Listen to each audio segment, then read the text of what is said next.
চাওক আমি ইয়াতে গোৱালপাৰা জিলা জমিয়ত উলামাৰ মানুহখিনি যেতিয়াই খবৰ পালোঁ যে বৰপেটা জিলা জমিয়তৰ ফালৰ পৰা আমাৰ আশুডুবিৰ উচ্ছেদিত পৰিয়ালৰ কাৰণে তেখেতসকলে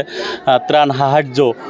আগবঢ়াবৰ কাৰণে আহি আছে লগে লগে আমি যথেষ্ট আনন্দিত হৈছোঁ সুখী হৈছোঁ আৰু এই মেছেজটো আমি অসম ৰাজ্যিক জমিয়ত উলামাৰ সন্মানীয় সভাপতি মৌলানা বদৰুদ্দিন আজমল চাহাবলৈ পঠাইছোঁ আৰু তেখেতে যিহেতু গোটেই জমিয়তৰ মানুহখিনিক নিৰ্দেশনা দিছিল বাই লেটাৰ যে যিমানখিনি পাৰে সকলোৱে আমাৰ উচ্ছেদিত মানুহসকলক সহায় কৰিব লাগে আমাৰ গোৱালপাৰা জিলাৰ আশুডুবি এলেকাত আমাৰ জমিয়তৰ যিমান ডিষ্ট্ৰিক্ট আছে তাৰ পিছত প্ৰথম পদাৰ্পণ হৈছে আমাৰ বৰপেটা জিলা জমিয়ত উলামা আমি গোৱালপাৰা জিলা জমিয়তৰ ফালৰ পৰা বৰপেটা জিলা জমিয়তৰ সকলো কৰ্মকৰ্তাক আন্তৰিক ধন্যবাদ আৰু কৃতজ্ঞতা জ্ঞাপন কৰিছোঁ লগতে বৰপেটা জিলা জমিয়ত উলামাৰ কৰ্মকৰ্তাসকলক আহ্বান জনাইছোঁ আপোনালোকে আমাৰ কাৰণে দোৱা কৰিব আৰু ইতিমধ্যেই আমাক আপোনালোকক এটা কথা ক'বলৈ পাই আমি সুখী হৈছোঁ যে অসম ৰাজ্যিক জমিয়ত উলামাৰ সভাপতি মৌলানা বদৰুদ্দিন আজমল চাহাবৰ নিৰ্দেশত ইতিমধ্যে আমাৰ এই আশুডুবি 1038টা পৰিয়ালৰ ৰিহাবিলেশ্যন এণ্ড মানে পুনৰ সংস্থাপন বিচাৰি গুৱাহাটী হাইকোৰ্টত ইতিমধ্যে গোচৰ তৰা হৈছে আৰু আমাৰ হাছিলা বিলৰ গোচৰ ইতিমধ্যে সুপ্ৰিম কোৰ্টত গৈছে মৌলানা বদৰুদ্দিন আজমল চাহাবে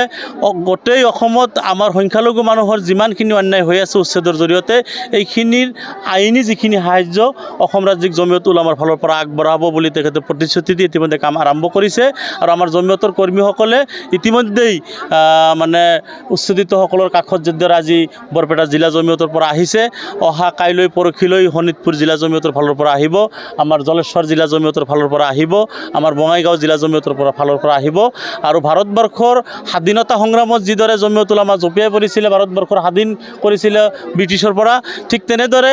অসম তথা ভাৰতবৰ্ষত যেতিয়াই জাতিৰ ওপৰত যেতিয়াই জনতাৰ ওপৰত নিৰ্মম অত্যাচাৰ হৈছে প্ৰাকৃতিক দুৰ্যোগ হওক আৰু চৰকাৰী পক্ষৰ ফালৰ পৰা হওক তেতিয়াই জমিয়ত উলামাই জঁপিয়াই পৰিছে তেওঁলোকৰ অধিকাৰ সাব্যস্ত কৰিবৰ কাৰণে আৰু আমি আমাৰ এই দুৰ্গত মানুহসকলৰ যেতিয়ালৈ ন্যায় প্ৰতিষ্ঠা নহ'ব যেতিয়ালৈ তেখেতসকলৰ অধিকাৰ সাব্যস্ত নহ'ব তেতিয়ালৈ জমিয়ত উলামা এই মানুহখিনিৰ লগত থাকিব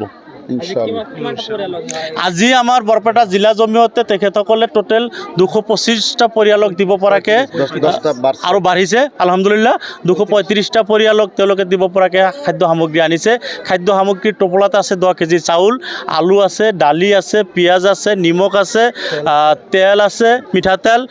নিৰ্মা আছে চাবোন আছে কেঁচুৱাৰ কাৰণে বিস্কুট আছে মোটামুটি আমি এটা হিচাপ কৰিছোঁ অহাৰ পিছৰ পৰা এটা টোপোলাত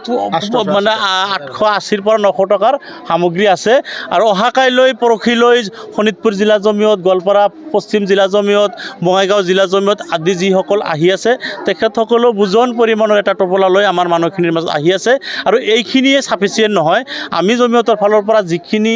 সাহায্য আগবঢ়ালোঁ এইখিনি দি মানুহৰ পেট নভৰিব এই সমস্যা সমাধান নহ'ব আচল সমস্যাটো লটকি আছে আইনৰ কাঠগড়াত আৰু তাতে অসম ৰাজ্যিক জমিয়ত উলামাৰ সভাপতি মৌলানা বদৰুদ্দিন আজমল চাহাবে তেখেতৰ নিজৰ তহবিলৰ পৰা উকিলৰ যিমান ফিজ আছে যিমান খৰচ আছে বহন কৰি আছে আৰু আমি বিভিন্ন জিলা জমিয়তৰ ফালৰ পৰা ইতিমধ্যে জমিয়ত আইন কক্ষক সাহায্য আগবঢ়াইছোঁ আমাৰ প্ৰক্ৰিয়া চলি আছে আৰু এই চেগতে আজি এই সমবেত জনতাৰ মাজত সকলৰ সন্মুখতে হজৰত মৌলানা বদৰুদ্দিন আজমল চাহাব তেখেত যিহেতু চিকিৎসাধীন হৈ আছে তেখেতৰ আশু আৰোগ্য কামনা কৰিলোঁ তেখেতে যদি মানে ডাক্তৰে যদি তেখেতক মানে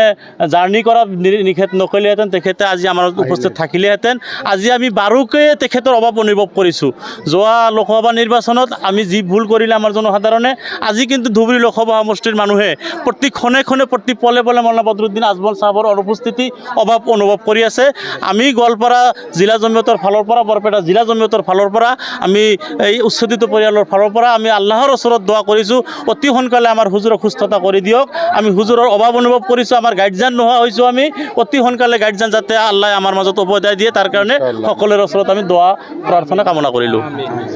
আজি এই উচ্ছেদস্থলীত আহি বৰপেটা জিলা জমিয়তৰ মাননীয় সভাপতি মই মোৰ লগতে ভাইচ প্ৰেছিডেণ্ট এছিষ্টেণ্ট ছেক্ৰেটাৰী আমি এটা টীম আহিছোঁ আহি পেলাই এই উচ্ছেদস্থলীত